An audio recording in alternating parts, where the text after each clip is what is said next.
नमस्कार दोस्तों, बात करने वाले हैं मार्केट के बारे में। और मार्केट के बारे में बात करें तो काफी कुछ अपडेट्स निकल के आ रही है। सबसे पहले अगर हम बात करें तो देखो, आज की ट्रेडिंग सेशन में अगर हम देखें तो बुल और बियर के भिड़ंत में निवेशकों ने कमाई 4 लाख करोड़।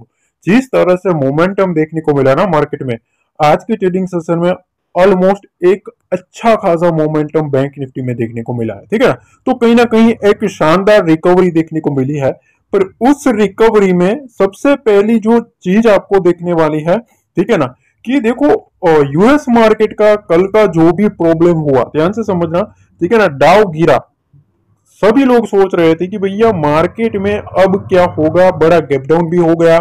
फिर सब लोगों को एक डर भी था, ठीक है, कि भैया क्या अब मार्केट में फिर से बियर कार्टल जो है वो एक्टिव होंगे। तो देखो कहीं ना कहीं जो बैंक निफ्टी को सस्टेन करवाना था ना उनको, ठीक है ना, बुल्स को बैंक निफ्टी को जिस लेवल पे सस्टेन करवाना था वहां वो सस्टेन करवाने में कामयाब रहे। ठीक है ना, 45,500 के एबो इनको सस्टेन करवाना था। ठीक है ना, अच्छे तरीके से वो काबिल उतरे। ठीक है ना, इस एक्सपायरी में। पर कल के ट्रेडिंग सेशन में ना निफ्टी की एक्सपायरी है, और निफ्टी जहां के जहां खड़ा है ना वो काफी इंपोर्टेंट लेवल के पास खड़ा है। तो दूसरी अगर हम बात करें तो यूएस मार्केट में अगर आज की बात करें तो आपको एक चीज नोटिस करनी चाहिए कि US stock future advance slightly on Wednesday. ठीक है ना, मतलब एडवांस हुआ है। एडवांस मतलब मैं जो आपको एडवांस और डिक्लाइन का जो रेशियो समझाता हूँ, ठीक है ना, ठीक वैसे ही समझ लो कि कहीं ना कहीं एक मोमेंटम वहां भी चलता हुआ देखने को मिला है। ठीक है ना, एडवांस का मतलब यह है कि देखो कहीं ना कहीं वहां भी अब थोड़ी बहुत, देखो मार्केट ऑलरेडी गिर चुका है। पहली चीज तो ये, कल गिरा था मार्केट, यूएस मार्केट, ठीक है ना, 300-400 पॉइंट की रात को ही गिरावट देखने को मिल रही थी। मैंने टेलीग्राम पे अपडेट भी किया था, ठीक है ना, कि कल गैप डाउन होगा। और गैप डाउन होने के बाद एक शानदार हमारे मार्केट में रिकवरी देखने को मिली है। तो कहीं ना कहीं जो हमारी जो रैली है ना वो ग्लोबल मार्केट उसको इफेक्ट तो कर रहा है, पर कहीं ना कहीं हमारा इंडियन मार्केट उसको हैंडल कर रहा है। समझ रहे हो? तो अभी जिस तरह से यूएस मार्केट जो है वो स्लाइटली एडवांस में है, ठीक है ना, तो कहीं ना कहीं एक स्मॉल रिबाउंड देखने को मिला है वॉल स्ट्रीट के ऊपर। ठीक है ना, कल के ट्रेडिंग सेशन में एक अच्छा खासा गिरावट देखने को मिला था, ये चीज आपको भूलना नहीं है। दूसरी चीज ये है कि देखो एक अलर्ट है। अब अलर्ट ऐसा आया है मार्केट के ऊपर कि इस ग्लोबल एक्सपर्ट ने कहा है कि शेयर बाजार में जल्द दिखने को मिल सकता है करेक्शन। ठीक है ना, हालांकि करेक्शन की बात तो सब लोग कर ही रहे हैं ना, आपको पता ही है मार्केट गिरता है। पर जब गिरता है ना, मैं आपको एक रियलिटी बताऊं मार्केट की। मार्केट में जब बहुत बड़ी तेजी आएगी ना, ध्यान से समझना, बहुत बड़ी तेजी आएगी ना, ठीक है ना, उस वक्त जब मार्केट टॉप पे बैठेगा ना तब बैड न्यूज लाई जाती है। बैड न्यूज क्यों लाई जाती है? क्योंकि वहां से एंटीसिपेट करता है मार्केट कि भैया अब यहां से हमें टिकना है कि नहीं। अगर बैड न्यूज के बावजूद भी अगर मार्केट सस्टेन करता है तो आपको समझना चाहिए कि कहीं ना कहीं जो इंडियन मार्केट है वो सस्टेनेबल है। इसका मतलब यह नहीं कि करेक्शन नहीं आएगा, करेक्शन आ सकता है, डेफिनेटली आ सकता है। पर यहां जो एनालिसिस ने कहा है उस पर अगर हम नजर करें, टेक्निकल एनालिसिस करने वाली फर्म ऑल स्टोर चार्ट्स के फाउंडर जेसी पेरेंट्स का कहना है कि मार्केट में जल्द करेक्शन देखने को मिल सकता है। उनके मुताबिक शेयर बाजार में रग पुल सीजन चल रहा है। ठीक है ना, रग पुल सीजन मतलब ऐसी अवधि को कहा जाता है जहां निवेशकों को अप्रत्याशित घटनाओं की वजह से अचानक से नुकसान झेलना पड़ता है। मतलब देखो मार्केट में ना ब्लैक स्वान इवेंट होता है। ब्लैक स्वान इवेंट किसको बोलते हैं पता है आपको?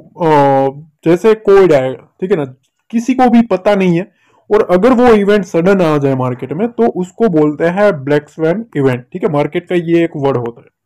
अब ये इवेंट, जब तक मार्केट में कोई भी इवेंट ऐसा नहीं आता ना तब तक मार्केट क्रैश नहीं हो सकता। पहली चीज ये, ठीक है ना, ये पॉइंट नंबर 1 है। मार्केट जो प्रिडिक्ट कर रहा है, अगर उसके एबो मार्केट हमारा इंडियन मार्केट है तो कहीं ना कहीं हमारा मार्केट सस्टेन अभी भी कर रहा है। पर अगर कोई भी ऐसा इवेंट आता है कि जिसको ब्लैक स्वान इवेंट कहे कि भैया मार्केट एंटीसिपेट नहीं कर रहा है, किसी को पता नहीं है, निवेशकों को, ट्रेडर्स को, रिटेल ट्रेडर को भी पता नहीं है, ठीक है, कि भैया ये कुछ सिनेरियो होने वाला है और अगर वो हो जाए तो भैया मार्केट गिर सकता है। ठीक है ना, ये सिंपल वर्ड में मैंने आपको समझाया। देखो डरना एक अलग चीज है, ठीक है, और डराना एक अलग चीज है। मैं सिंपल सी लॉजिक के साथ समझाऊंगा। देखो अभी मार्केट ऑल टाइम हाई पे है ना, तो अभी डराना शुरू होगा, समझ रहे हो सर? डराना क्यों होगा कि भैया फिर अगर मार्केट में रिस्क रिवॉर्ड रेशियो जो है वो थोड़ा इम्बेलेंस होगा, तो लोग के पास बेचने के लिए, ठीक है, सेलिंग के लिए 1000 पॉइंट मिलेंगे, बाइंग के लिए भी 1000 पॉइंट मिलेंगे, तो वो लोग क्या करेंगे, फिर थोड़ा बहुत डिमांड सप्लाई जोन क्रिएट करेंगे बड़े प्लेयर्स। तो इसी के ऊपर अगर आप देखें, जैसा कि न्यूज चल रही है, देखो इन्फ्लेशन का जो डाटा है यूएस मार्केट में, उसके हिसाब से भी अगर देखें, मार्केट तो गिर चुका, पर यहां एक चीज और निकल के आ रही है। जापान का मार्केट जो है ना, ठीक है ना, वो वॉल स्ट्रीट के गिरने के बाद यहां से भी गिरा, ठीक है ना, स्लिप हुआ।